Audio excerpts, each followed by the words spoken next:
Bismillahirrahmanirrahim. Dalam video kali ini saya akan tunjukkan bagaimana kita membuat analisis repeated measures ANOVA. Repeated measure ANOVA ni digunakan untuk membandingkan lebih daripada 3 skor yang diperoleh daripada individu yang sama. Jadi di dalam fail yang ada di sini kita ada data daripada 30 orang, ya, 30 orang kita anggaplah daripada pelajar, dan kita dapat skor A, B dan juga C, ya. Mungkin ini ujian pertama, ujian kedua dan ujian yang ketiga. Jadi sebagai contoh, untuk pelajar pertama ini skor bagi ujian pertama 28, skor untuk ujian kedua 24 dan skor untuk ujian ketiga adalah 32. Jadi sebenarnya kalau menggunakan repeated measures ANOVA ni, kita nak menguji hipotesis bahawa skor untuk kali pertama, kali kedua dan kali ketiga adalah sama ataupun tidak sama, ya. Jadi kalau kita tulis null hipotesisnya, kita boleh katakan bahawa skor bagi ketiga-tiga ujian ini adalah sama, ya. Jadi kalau hipotesis alternatifnya skornya tak samalah, ya. Okey, jadi kalau kita menggunakan data yang bersifat interval, kita boleh gunakan analisis ANOVA yang ada di sini, ya, ANOVA, dan kita ada banyak pilihan di sini. Kita ada repeated measure ANOVA yang biasa untuk interval data, dan juga repeated measure ANOVA Friedman untuk non-parametric test, ya, ataupun untuk data bersifat ordinal, ya. Saya tunjukkan untuk repeated measures ANOVA interval, ya. Okey, jadi apabila kita dah klik di situ, kita akan dapat lihat menu di sini, ya. Ada banyak pilihannya di sini, kita akan lihat. Jadi untuk yang pertamanya kita namakan faktornya. Jadi faktornya adalah ujian, ya, ujian, dan kita ada ujian yang pertama. Jadi kita boleh letak katalah first, ya, dan ujian yang kedua second, ujian yang ketiga third, ya. Okey, jadi sebenarnya kita boleh lebih tambah lagi mengikut keperluan, ya. Jadi sekurang-kurangnya ada 2, ya, tapi kalau 2 biasanya kita boleh gunakan repeated measure t-test. Kalau ada 3 atau lebih, kita gunakan repeated measures ANOVA. Okey, jadi seterusnya kita masukkan A sebagai, dan perhatikan bahawa di sini sel ini merujuk kepada kolom yang kita dah namakan di dalam peta ini tadi, ya. Okey, jadi A adalah skor untuk ujian yang pertama, B adalah skor untuk ujian yang kedua, manakala C adalah skor untuk ujian yang ketiga. Jadi kita masukkan dan kita dapat lihat dia punya keputusannya di sini, ya.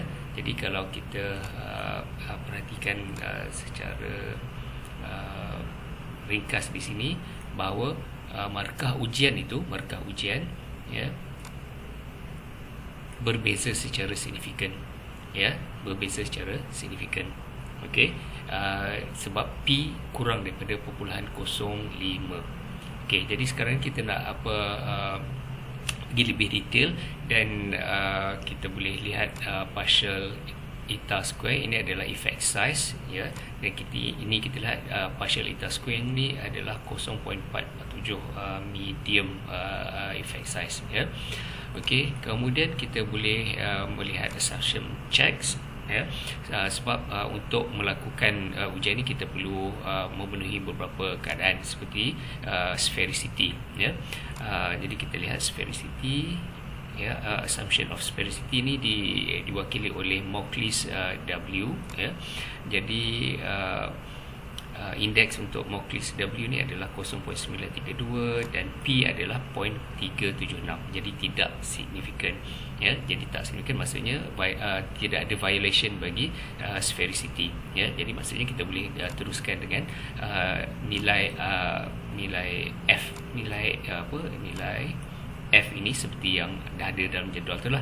Tetapi kalau kita tidak memenuhi assumption berkenaan, maka kita boleh membuat pembetulan menggunakan greenhouse gas ataupun Helmholtz, ya. Ketika nilai F dia akan keluar di atas ni. Mungkin saya just klik saja untuk tunjukkan, ya. Jadi bila kita lihat di sana sekarang nilai F tu dalam kes ni sama je lah, sama sebab tidak ada violation of sphericity punya assumption, ya. Okey, tapi kalau ada mungkin kita akan lihat perbezaan bagi nilai F. Okey. Kemudian untuk homogeneitas tak perlu sebab kita ada satu faktor saja, dan QQ plot ni untuk menguji taburan data sama ada normal atau tidak. Jadi bila titik-titik tu berada dekat dengan garis lurus, maka itu maksudnya normal lah, ya. Kemudian perhatikan bahawa kita dapat keputusan bahawa markah tidak sama bagi ujian 1, 2 dan 3. Tapi kita tak pasti yang mana satu yang berbeza, adakah berbeza antara ketiga-tiganya. Jadi kita buat post hoc test. Post hoc test ni kita klik ujian dan masukkan dalam kotak, dan kita akan dapat dia punya post hoc comparison. Jadi kalau kita lihat, kita compare ujian pertama dan ujian kedua, first and second. Adakah signifikan? Adakah signifikan? Tidak signifikan, ya. Probability value untuk 2 key post hoc test tidak signifikan. Manakala untuk 2 lagi perbandingan, pairwise comparison adalah signifikan.